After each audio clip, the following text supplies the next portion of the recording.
السلام علیکم دوستو، ایک بار پھر سے زیس ٹی وی میں خوش آمدید۔ دوستو، آپ یہ تو جانتے ہیں کہ دنیا میں بہت سے ملکوں کے پاس ایٹامک ویپنز ہیں جو کہ بہت خطرناک ہیں، جیسا کہ آپ سب لوگ ہیروشیما اور ناگاساکی کی تباہی دیکھ ہی چکے ہیں۔ لیکن کیا آپ جانتے ہیں کہ یہ کس کی ایجاد تھی اور فادر آف نیوکلیئر بومب کون تھا اور اس کے ساتھ آخر میں کیا ہوا تھا؟ کیا وہ ایک ویلن تھا یا ایک ہیرو تھا؟ یہ ہم آج کی اس ویڈیو میں جانیں گے۔ دوستو، آج کی کہانی ہے اوپن ہائمر کی، جس کو فادر آف ایٹامک بومب بھی کہا جاتا ہے۔ اس کی زندگی پر بہت سی موویز بھی بن چکی ہیں، اس پر بہت سی کتابیں بھی لکھی گئی ہیں، جن میں سے ایک مشہور بک امریکن پرومیتھیوس ہے، جس میں اس کی ریئل سٹوری لکھی گئی ہے۔ چلیں شروع کرتے ہیں اور جانتے ہیں کہ ورلڈ وار 2 میں امریکہ کو اتنا بڑا کنٹریبیوشن دینے والے اوپن ہائمر کو آخر کیوں ایک کنٹروورشل کریکٹر بنا دیا گیا۔ اس کا پورا نام جے رابرٹ اوپن ہائمر تھا۔ جے ہارورڈ یونیورسٹی کا گریجویٹ تھا اور ایک سائنٹسٹ تھا۔ اس کی اسپیشلٹی تھیوریٹیکل فزکس تھی۔ اس نے اس کو امریکہ میں بہت فیمس کیا۔ اس نے بہت امپورٹنٹ ڈسکوریز بھی کی۔ اس کی پیدائش ایک جوئش فیملی میں ہوئی تھی اور اس شخص کا ورلڈ وار 2 میں بہت بڑا کردار تھا۔ جب 1939 میں ورلڈ وار 2 شروع ہوئی تو بہت سے جوئش سائنسدان جرمنی سے امریکہ آ گئے تھے۔ ان میں سے البرٹ آئنسٹائن بھی ایک تھے۔ ان کو پتہ تھا کہ جرمنی میں بم بنانے کی تیاری ہو رہی ہے۔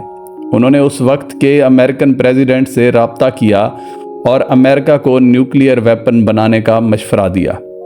جب 1941 میں امریکہ ورلڈ وار 2 کا حصہ بنا، اس وقت کے پریزیڈنٹ 1942 میں اس بات کی اجازت دے چکے تھے کہ اب ہمیں ایٹامک ویپن بنانا چاہیے۔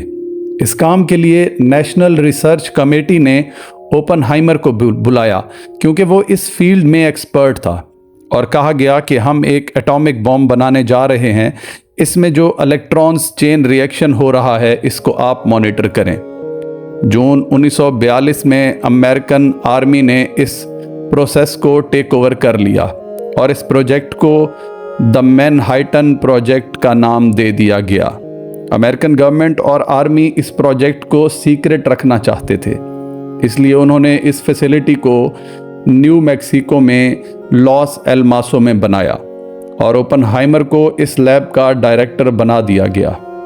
اوپن ہائمر کی تب ذمہ داری تھی کہ وہ اپنی تمام ریسرچ کو استعمال کر کے ایک ایسا کمپیکٹ بم بنائے جو کہ ایک جہاز کے ذریعے ٹرانسپورٹ کیا جا سکے، جو کہ بوئنگ B-29 سپر فورٹریس تھا۔ یہاں پر مسئلہ تھا آرمی اور سائنٹسٹ کا ایک جگہ پر مل کر کام کرنا۔ سائنٹسٹ کا کام ریسرچ تھا اور آرمی کا کام سیکیورٹی تھا۔ اوپن ہائمر ان سب کو ہیڈ کر رہا تھا۔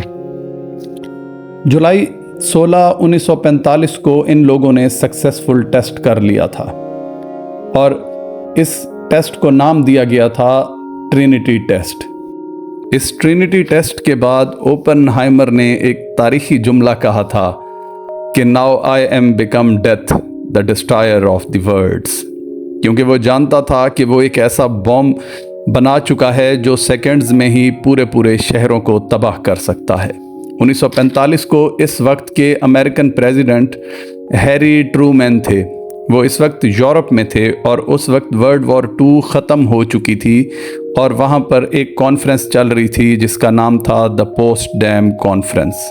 وہ اس وقت ورلڈ وار 2 کے بعد کی اسٹریٹجیز کو ڈسکس کر رہے تھے کہ اب جرمنی کو کیسے چلانا ہے۔ اس کانفرنس میں سوویت یونین کے لیڈر بھی موجود تھے۔ اسی کانفرنس میں ہی دا پوسٹ ڈیم ڈکلیریشن کیا گیا، جو کہ 16 جولائی کو ہوا۔ انہوں نے جاپان سے کہا کہ آپ سرنڈر کر دیں، اور اگر سرنڈر نہ کیا گیا تو آپ کو بہت بڑی تباہی کا سامنا کرنا پڑے گا۔ یہ ڈکلیریشن اس لیے کیا گیا کیونکہ وہ اس بمب کو جاپان پر استعمال کرنے کا سوچ رہے تھے۔ اس وقت جاپان نے سرنڈر نہیں کیا اور امریکہ نے اس کے 2 شہروں پر بم برسا دیے۔ یہ وہی بم تھے جن کو اوپن ہائمر کی ٹیم نے تیار کیا تھا۔ دیکھتے ہی دیکھتے اس بم نے 2 شہروں کو تباہ کر کے رکھ دیا۔ اس بم سے 2 لاکھ سے زیادہ لوگوں کی جان چلی گئی تھی۔